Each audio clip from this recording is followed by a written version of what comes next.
Hello all, welcome to my YouTube channel. ನಮ್ಮ ನಡೆ ಆರೋಗ್ಯದ ಕಡೆಗೆ.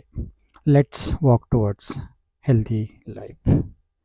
ಫಿಟ್ನೆಸ್ ಅನ್ನೋದು ಒಂದು ಬಹಳ ಮುಖ್ಯವಾದ ಅಂಶ ಒಬ್ಬ ಮನುಷ್ಯನ ಜೀವನದಲ್ಲಿ. ಅವನ ದೇಹ ಫಿಟ್ಟಾಗಿಲ್ಲ, ಅವನ ಮೆಂಟಲಿ ಫಿಟ್ಟಾಗಿಲ್ಲ ಅಂದರೆ he'll not be able to achieve what he is thought. ಅವನೇನು ಅನ್ಕೋತಾ ಇರ್ತಾನೋ ಅದನ್ನು ಅಚೀವ್ ಮಾಡೋದು ತುಂಬ ಕಷ್ಟ ಆಗುತ್ತೆ.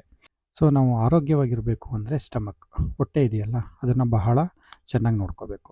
ಕೆಲವರಿಗೆ ಗ್ಯಾಸ್ಟ್ರೈಟಿಸ್ ಇರುತ್ತೆ, ತಿಂದರೆ ಹುಳಿ ತೇಗು ಬರೋದು, ಎದೆ ಉರಿ ಬರೋದು ಎಲ್ಲ ಬರ್ತಾ ಇರುತ್ತೆ. ಸೊ ಅದೆಲ್ಲ ಲೈಕ್ ಪ್ರಾಬ್ಲಮ್ ಇನ್ ನಮ್ಮ ಸ್ಟಮಕಲ್ಲಿ ಪ್ರಾಬ್ಲಮ್ ಇದೆ ಅಂತ ಅರ್ಥ. ಸೊ ಪ್ರಾಬ್ಲಮ್ ಇನ್ ಸ್ಟಮಕ್ ಅಂದರೆ ಏನು ಅಂದರೆ ನಾವು ತಿಂದಿರೋ ಆಹಾರ ಡೈಜೆಸ್ಟ್ ಆಗುವಷ್ಟು ಅಗ್ನಿಯಲ್ಲಿ ಉತ್ಪತ್ತಿ ಆಗ್ತಾ ಇರಲ್ಲ. ಅಗ್ನಿ ಯಾಕೆ ಉತ್ಪತ್ತಿ ಆಗ್ತಾ ಇರಲ್ಲ ಅಂದರೆ ನಮ್ಮ ಸೋಂಬೇರಿತನದಿಂದ. ನಾವು ಆ್ಯಕ್ಟಿವ್ ಆಗಿರಬೇಕು, ನಮ್ಮ ಫ್ರಂಟ್ ಹೊಟ್ಟೆಯಲ್ಲಿರೋ ಕೋರ್ ಮಸಲ್ಸ್ ಆ್ಯಕ್ಟಿವ್ ಆಗಿದ್ದರೆ ಆ್ಯಕ್ಚುಲಿ ಅಗ್ನಿ ಚೆನ್ನಾಗಿ ಉತ್ಪತ್ತಿ ಆಗುತ್ತೆ.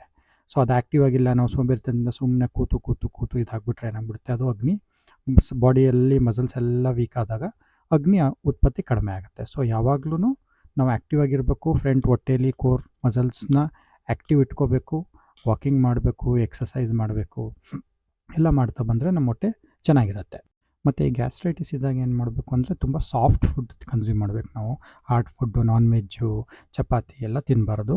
ಮಿಲ್ಕ್ ಪ್ರಾಡಕ್ಟ್ಸನ್ನು ಅವಾಯ್ಡ್ ಮಾಡಬೇಕು. ಸೊಪ್ಪು, ತರಕಾರಿ, ಗ್ರೀನ್ ಲೀಫ್ ವೆಜಿಟೇಬಲ್ಸು ಎಲ್ಲ ತಿಂತಾ ಬರಬೇಕು. ಸ್ಲೋ ಆಗಿ ಕ್ವಾಂಟಿಟಿನೂ ಕಡಿಮೆ ತಿನ್ನಬೇಕು. ಸೊ ನಮಗೆ ಮೂರು ದೋಸೆ ಅಥವಾ 2 ಇಡ್ಲಿ ಹೊಟ್ಟೆ ತುಂಬ್ತಾ ಇದ್ದರೆ, ಸೊ ಅದರಲ್ಲಿ ಸ್ವಲ್ಪ ಒಂದು 20% 30% ಕಡಿಮೆ ತಿನ್ನಬೇಕು.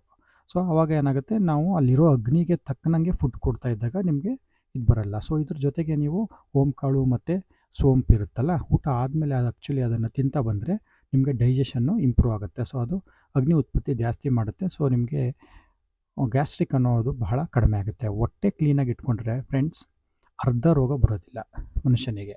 So always be careful. Heart, brain, lungs ಅಂತೀವಿ, ಹೊಟ್ಟೆ ಮತ್ತು ಇಂಟೆಸ್ಟೈನ್ ಇದೆಯಲ್ಲ, ಅದು ಬಹಳ ಮುಖ್ಯ ಪಾತ್ರವನ್ನು. ಸೊ ಆದ್ದರಿಂದ ನಾವು ಒಳ್ಳೆ ಕಾರ್ಡಿಯೋ ಎಕ್ಸಸೈಸ್ ಮಾಡಬೇಕು. ಒಳ್ಳೆ ವಾಕಿಂಗ್, ಬ್ರಿಸ್ ವಾಕಿಂಗ್ ಮಾಡೋದು, ಪ್ಲ್ಯಾಂಕ್ಸ್ ಮಾಡೋದು ಎಲ್ಲ ಮಾಡ್ತಾ ಬಂದರೆ, ಎಕ್ಸಸೈಸ್, ಸ್ಟ್ರೆಚಿಂಗ್ ಎಕ್ಸಸೈಸಸ್ಸು ಬಾಡಿಯಲ್ಲಿ ಬೇಸಿಕಲಿ ಹೊಟ್ಟೆ ಅಂತ ಅಲ್ಲ, ಎಲ್ಲ ಆರ್ಗನ್ಗೂ ಆ್ಯಕ್ಚುಲಿ ಎಕ್ಸಸೈಸ್ ಬೇಕು. ಸೆಲ್ಸು ಆ್ಯಕ್ಟಿವ್ ಆಗಿರಬೇಕು. ಆವಾಗಲೇ ಆ್ಯಕ್ಚುಲಿ ಪ್ರತಿಯೊಂದು ಆರ್ಗನೂ ಚೆನ್ನಾಗಿ ಕೆಲಸ ಮಾಡೋದು. Thanks for watching my video. Thank you.